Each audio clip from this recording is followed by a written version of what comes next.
Bonjour à toutes et à tous, bienvenue dans cette nouvelle vidéo. Ça va être une vidéo assez chill, mais on va parler de sujets assez intéressants et importants, surtout pour la suite du MCU tout simplement. Car oui, aujourd'hui il sera donc question de parler du MCU, des dernières rumeurs qui alimentent un petit peu les réseaux sociaux ces derniers jours. Et c'est pas forcément les meilleures nouvelles possibles, clairement. Même si, à mon avis, et tout le monde s'en doute, depuis l'annonce du retour de Robert Downey Jr., vous vous en doutez, maintenant on va de moins en moins aller vers la créativité, vers des choses originales, mais plus remuer un petit peu le passé, voilà, retourner un petit peu dans ce qui a marché chez Marvel. Et là, évidemment, je vais parler déjà de Robert Downey Jr. Vous n'êtes pas sans savoir qu'évidemment, l'acteur est de retour dans le MCU et il jouera Doctor Doom, donc soit en variante Tony Stark, soit tout simplement Doctor Doom. Je ne sais pas comment ça va se passer. Encore une fois, on n'a pas d'infos là-dessus. L'info, on l'aura que quand le film sortira, je pense, clairement. En tout cas, ça craint pas mal, clairement. Alors moi, je fais partie de ces gens qui sont un peu dubitatifs, évidemment, mais qui sont pas non plus totalement en désaccord avec ce choix, parce qu'on comprend pourquoi ils le font, pour de multiples raisons, notamment financières, parce que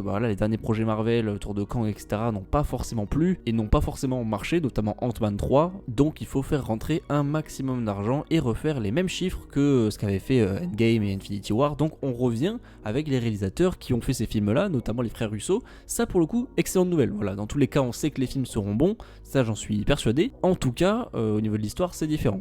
Et là du coup, ces derniers jours, on a pas mal de nouvelles, notamment sur un personnage en particulier qui va revenir officiellement au casting de la prochaine série sur Vision. Il s'agit de James Spader, et James Spader, qui c'est tout simplement l'interprète de Ultron. Après, ce qui est bien, c'est que du coup on a une suite au personnage de Vision, donc il va y avoir un vrai développement avec ce qu'il y a à la fin de WandaVision, donc ça c'est bien. Mais par contre, donc clairement ce casting, soit ça veut dire que le méchant de la série sera donc Ultron.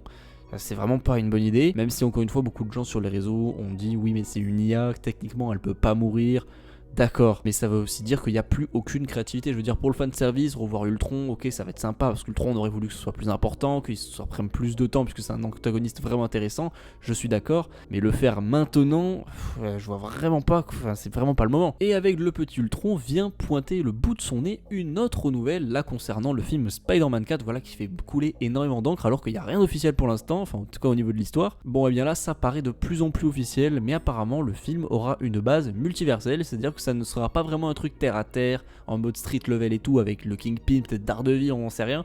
Pas du tout, voilà, on repart clairement sur un truc sur le multivers, donc potentiellement une suite directe à No Way Home, et donc du coup la fin de No Way Home, on s'en fout. C'est vraiment ça que ça veut dire en gros, parce que là, tout ce qui était montré à la fin de No Way Home, donc c'est-à-dire que ce soit un redémarrage en vrai pour le personnage, et ben non, c'est foutu à la poubelle directement. Encore une fois, on sait pas quel réalisateur va s'occuper du film, sauf que là c'est Daniel RPK directement, c'est vraiment du coup un scooper qui à chaque fois dit des choses qui sont véritablement vraies à 98%. En gros, c'est même plus qu'une rumeur, c'est juste une officialisation directement. Alors ce qui est bien, c'est que du coup on sait d'ores et déjà que le film sortirait en 2026, probablement juste après Avengers Doomsday, donc ça aussi très bizarre. Est-ce que du coup ça se déroulerait avant Avengers Doomsday chronologiquement? On n'en sait rien. En tout cas, c'est comme ça que ça se passe. Du coup ça veut dire que Spider-Man ne sera donc pas dans Avengers Doomsday, mais peut-être dans Secret Wars du coup. Enfin, je vois vraiment pas comment ils vont s'occuper de ça, mais enfin bref, c'est très bizarre et c'est pas forcément la meilleure des nouvelles, parce que du coup c'est quasi officiel, voilà, ce sera multiversel. Dans tous les cas, on le sait, c'est officiel. Et à mon avis, ce qui a pu pousser Marvel Studios à écrire tout simplement un récit autour de Spider-Man dans le multivers, et bien c'est peut-être les cartons total qu'ont été les films du Spider-Verse avec Miles Morales. Beaucoup de gens aussi,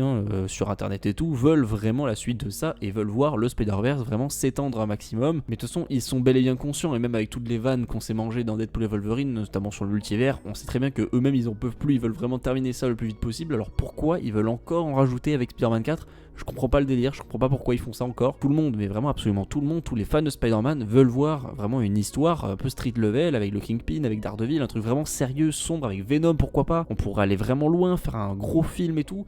Et ben non, voilà, en plus il y a vraiment de matière, il y a vraiment la matière à le faire avec Tom Holland et tout, possiblement aussi avec un réalisateur beaucoup plus talentueux que John Watts. Encore une fois, désolé pour la balle perdue, mais tout le monde le sait. Enfin, c'est vraiment dommage d'en arriver encore une fois là. Ça veut aussi dire qu'on reverra Tobey Maguire et Andrew Garfield. Alors encore une fois, je suis amoureux d'Andrew Garfield, il y a aucun problème de le revoir ce personnage, adore The Amazing Spider-Man, aucun souci, mais là j'avoue c'est quand même trop, surtout que c'est quasi sûr et certain qu'on les reverra dans tous les cas dans Secret Wars, donc je vois vraiment pas l'intérêt. Mais après c'est vrai que vu qu'ils sont un peu dans une méta de faire tout le temps encore plus intense, encore plus haut, encore plus compliqué avec le multivers et tout, faire des trucs encore plus chers, encore plus élaborés, en soi ils sont aussi obligés d'aller encore plus haut en termes voilà, d'attente et tout, et surtout en termes de multivers. Voilà, dans ce récit là ils sont obligés d'aller encore plus loin je pense, donc techniquement dans leur ligne voilà, directrice c'est un petit peu logique le fait qu'ils soient encore une fois dans le multivers, même si clairement en tant que fan de Spider-Man j'aurais adoré voir un vrai film Spider-Man comme à l'époque, vraiment à street level et tout, avec vraiment un Tom Holland déchaîné, avec un Venom pourquoi pas, avec ce qui était surtout montré à la fin de No Way Home. Enfin là il y avait vraiment plein de trucs à faire. Après c'est pas impossible qu'on ait Venom aussi hein, mais voilà, je sais pas vraiment comment ils vont faire. Encore une fois on va pas trop s'avancer, je vais m'arrêter là pour aujourd'hui, mais clairement toutes les rumeurs, voilà, toutes les annonces, toutes les officialisations, appelez ça comme vous voulez, du côté du MCU ne sont vraiment pas très bonnes, pas très encourageantes non plus, hein, parce que du coup là ça veut juste dire qu'on fait encore une fois un bond dans le passé, on remet encore le multivers, même si dans tous les cas ça va être fini dans quelques années avec les 2 prochains Avengers. Il y a Robert Downey Jr. qui revient, Ultron, enfin bref, c'est vraiment bizarre ces nouveautés, je comprends pas trop. Et encore une fois, on est quand même très loin de ce qu'avait promis le MCU il y a quelques années avec la phase 4, 5 et 6, avec Kang et tout. Là on commence vraiment à s'en éloigner mais un maximum, et j'en avais parlé il y a quelques mois quand ça avait été officialisé, voilà, avec Robert Downey Jr. Je pensais vraiment qu'on allait peut-être revoir Kang, voilà, pour dire voilà il va disparaître etc, enfin qu'il y ait vraiment une explication, ou même qu'il y ait une guerre entre Kang et Doom, j'en sais rien. Mais là j'avoue qu'avec vraiment tout ce qu'ils sont en train de montrer au niveau des officialisations, des castings et tout, bah, j'ai du mal à me dire qu'on va le revoir. Enfin j'ai l'impression qu'ils veulent juste enterrer la nouveauté et juste faire place à ce qui a été fait dans le passé tout simplement. Robert Downey Jr. notamment, avec aussi Ultron, et maintenant on va revenir encore une fois dans un thème vraiment No Way Home avec le multivers et tout pour Spider-Man. Donc terminer la créativité, terminer la nouveauté, il n'y a plus rien. Encore une fois, je vais pas être trop dubitatif non plus, j'attends quand même pas mal de projets du côté du MCU, notamment les 4 Fantastiques. Là je pense que ça peut être un vrai vent de fraîcheur, ça peut être vraiment intéressant. Je suis pas encore totalement fermé au niveau du MCU, mais j'avoue que là ça porte quand même pas trop espoir, je vais pas vous mentir. Mais on va s'arrêter là pour aujourd'hui, c'était voilà, ma petite analyse, mon petit avis voilà, sur ce qui vient de se passer ces derniers jours au niveau du MCU. Dites-moi ce que vous en pensez en commentaire, vos théories pour la suite, je suis assez